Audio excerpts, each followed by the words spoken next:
இன்றே டவுன்லோட் செய்து உங்கள் ஃபேவரட் ஷோக்களை என்ஜாய் பண்ணுங்க.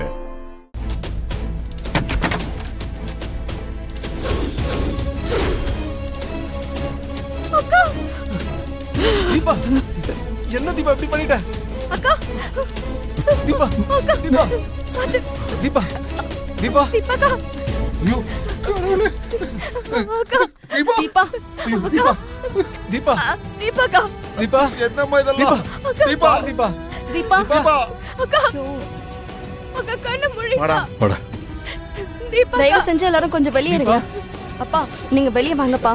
என்னாச்சுன்னு பாரு.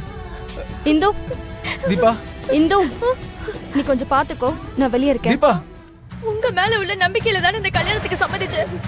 இப்படி பண்ணிட்டீங்களே, எதுக்காக இப்படி பண்ணீங்க? இந்த பார்போனா, இந்த வீட்டுக்குன்னு ஒரு கட்டுப்பாடு இருக்கு. ஏற்கனவே பல தடவை சொல்லிடுச்சு. ஆம்பளைங்க நாங்களா பார்த்து என்ன முடிவெடுக்கிறோமோ அதை அனுசரிச்சு போகணும். அதை தாண்டி இந்த வீட்டில் உள்ள பொம்பளைங்க ஒரு வார்த்தை கூட பேசக்கூடாது. புரிஞ்சுதா?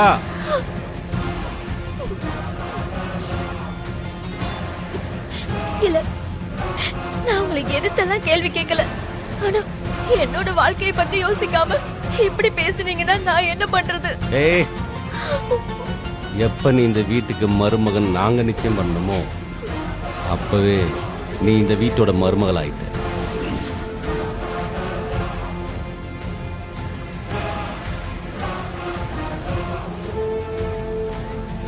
அந்த இந்துக்கும் கருணாக்கும் நடந்த கல்யாணம் ஒரு டிராமா தான்.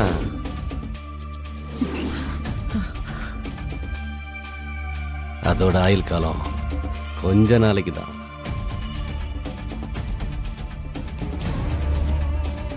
அதுக்கப்புறம் அந்த இந்து போயிடுவா. அப்புறம் உனக்கும் கருணாவுக்கும் தான் கல்யாணம். உங்களுக்கு நல்ல விதமாக கல்யாணம் பண்ணி வைக்க வேண்டியது எங்களுடைய பொறுப்பு.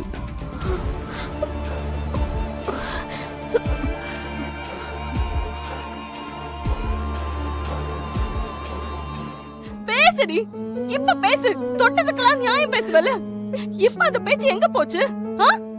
உன்னால ஒண்ணும் பேச முடியாது. எனக்கு நல்லா தெரியும்டி. ஏன்னா என் கல்யாணம் நிக்கிறதுக்கு நீதான் முழு காரணம்.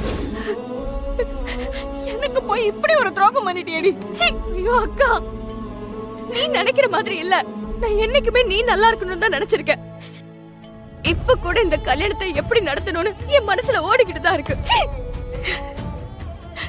இல்ல, இந்த கல்யாணம் நடக்குங்கிற நம்பிக்கை எனக்கு போயிருச்சு.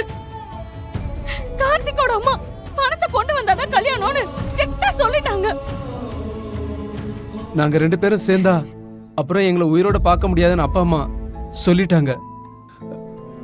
அம்மா அப்பா பேச்ச மீறக்கூடாதுன்னு சொல்லி அவங்க சத்தியம் வாங்கிட்டாங்க. என்னால அவங்க பேச்ச மீறி ஒண்ணுமே பண்ண முடியாது. பெத்த அம்மா அப்பாவை சாவடிச்சுட்டு கல்யாணம் பண்ற அளவுக்கு நான் அவ்வளவு கல் நெஞ்சக்காரன் இல்ல. தயவு செஞ்சு புரிஞ்சுக்கங்க. என் அக்கா உங்களுக்காக உயிரை விடுற அளவுக்கு வந்திருக்கா. அதுக்கு நீங்க என்ன பதில் சொல்ல போறீங்க? சொல்லுங்க, என்ன பதில் சொல்ல போறீங்க?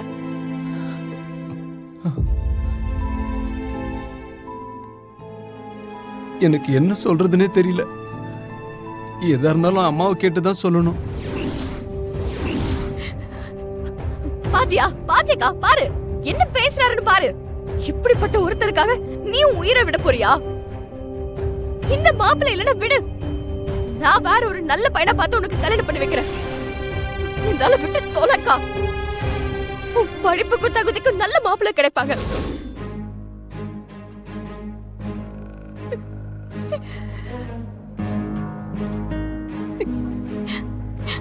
என் வாழ்க்கையில இன்னொரு ஆளுக்கு இடமே இல்ல. நான் கல்யாணம்னு ஒண்ணு பண்ணா அது கார்த்திக்க மட்டும்தான்.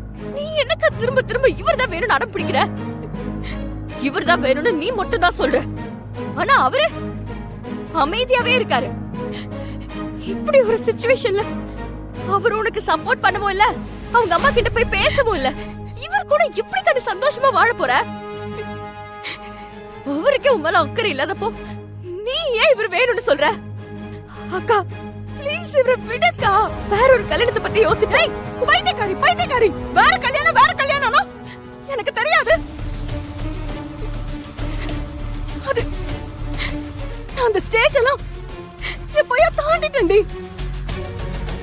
நாங்க 2 பேரும் எல்லாம் மீறி போய் ரொம்ப நாள் ஆச்சு. நான் இப்ப வயித்துல கார்த்திக் குழந்தையோட இருக்கேன். அங்க என்ன நம்பி புவனா நிச்சயதார்த்தம் நடக்கும்னு எதிர்பார்த்துக்கிட்டு இருப்பா. அவளுக்கு நான் என்னடா பதில் சொல்லுவேன்? எனக்கு என்னமோ பெருசா தப்பு பண்ணிட்ட மாதிரி உள்ளுக்குள்ள உறுத்திக்கிட்டே இருக்குடா. உன் நிலைமை என்னன்னு எனக்கு புரியுது மாப்பிள்ள. கிருபானே சொன்னதும் அவர் வார்த்தையை மீற முடியாம நீ தாலி கட்டிட்ட. அது உன் தப்பு ஒன்றும் இல்லடா. நீ அவர் சொன்னதை செஞ்சே பழகிட்ட. இங்க பாரு, எதுவுமே நம்ம கையில இல்லை. இப்படி நடக்கணும்னு எதிர்பார்த்து நீ எதுவுமே பண்ணலடா. அதை ஏன் நினைச்சு வருத்தப்படாதடா. எங்க தகுதிக்கு கிடைக்கிற வரதட்சணையை விட கம்மியா தான் நான் உங்ககிட்ட கேட்டிருந்தேன். அந்த பணத்தையே கல்யாணத்து அன்னைக்கு குடுக்கறேன்னு சொல்லி மண்டபத்துக்கு வர வச்சு என்னை ஏமாத்திட்டீங்களடி. சரி, கல்யாணத்துக்கு அப்புறமா உங்க அக்கா வேலைக்கு போய் சம்பாதிச்சு கொடுப்பான்னு பார்த்தா எக்கச்சக்க அரியர் வச்சிருக்காவ. அரியரா? கிடைச்ச வேலை என்ன ஆக போதோ தெரியல. இப்படி ஒரு குடும்பத்துல பொண்ணு எடுத்திருக்கேன்னு வந்திருக்கிற சொந்த பந்தம் எல்லாம் என்ன கேவலமா பேசுறாங்கடி. உங்க அக்காவை என் பையனுக்கு கட்டி கொடுக்கறதுனால எந்த பிரயோஜனமும் இல்ல. இதுல இவ தற்கொலை பண்ணிக்குவேன்னு நாடகம் எல்லாம் போடுறா. கல்யாணத்துக்கு முன்னாடியே இப்படி குடும்ப மானத்தை வாங்குறவ கல்யாணம் பண்ணா என்னென்ன பண்ணுவாளோ தெரியலையே. உங்க அக்காவோட யோகியதை என்னன்னு எங்களுக்கு நல்லா தெரிஞ்சு போச்சுடி. கையில பணம் இல்லாம இனி இந்த கல்யாணம் நடக்கும்னு நீ கனவுல கூட எதிர்பார்க்காத. மிச்ச பணத்தை கையில வச்சதுக்கு அப்புறமா நீ பேசு. உனக்கு 1 மாசம் தான் டைம். அதுக்குள்ள நீ பணத்தை வச்சன்னா என்ன பண்ணலாம்னு யோசிக்கலாம். இல்ல நாங்க கிளம்பிக்கிட்டே இருப்போம். அத்தை ப்ளீஸ் அத்தை, கொஞ்சம் பொறுமை, நான் சொல்றது கேளுங்க. எனக்கு கொஞ்சம் டைம் கொடுங்க. நான் எப்படியாவது நீங்க கேட்ட மாதிரி மிச்ச பணம் இந்த 10 லட்ச ரூபாவை ரெடி பண்ணி கொடுத்துருவேன். ப்ளீஸ் அத்தை, ப்ளீஸ் என்ன நம்புங்க அத்தை. அத்தை, இப்போ நடக்க இருக்க கல்யாணத்தை நிறுத்த வேண்டாம்.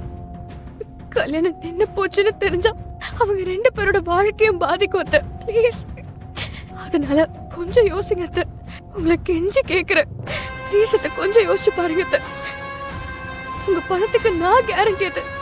ப்ளீஸ் என்ன நம்புங்க அத்தை, ப்ளீஸ். இங்க பாரு, நீயும் உங்க அக்காவும் எந்த மூஞ்சியை எப்படி வச்சு பேசுவீங்கன்னு எனக்கு நல்லாவே தெரியும்டி. நீ சொல்றதெல்லாம் பார்த்தா உங்க அக்கா சொன்னதுதான் எனக்கு ஞாபகத்துக்கு வருது. அவளும் இதே தானே சொன்னா. அத நம்பி வேற நாங்க மண்டபத்துக்கு வந்துட்டோம்.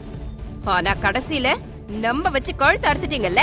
ஐயோ அத்தை, இப்படி பெரிய பெரிய வார்த்தையெல்லாம் பேசுறீங்க அத்தை. ப்ளீஸ் அத்தை, எங்க அக்காவை உங்க வீட்டு மருமகளை ஏத்துக்கங்க.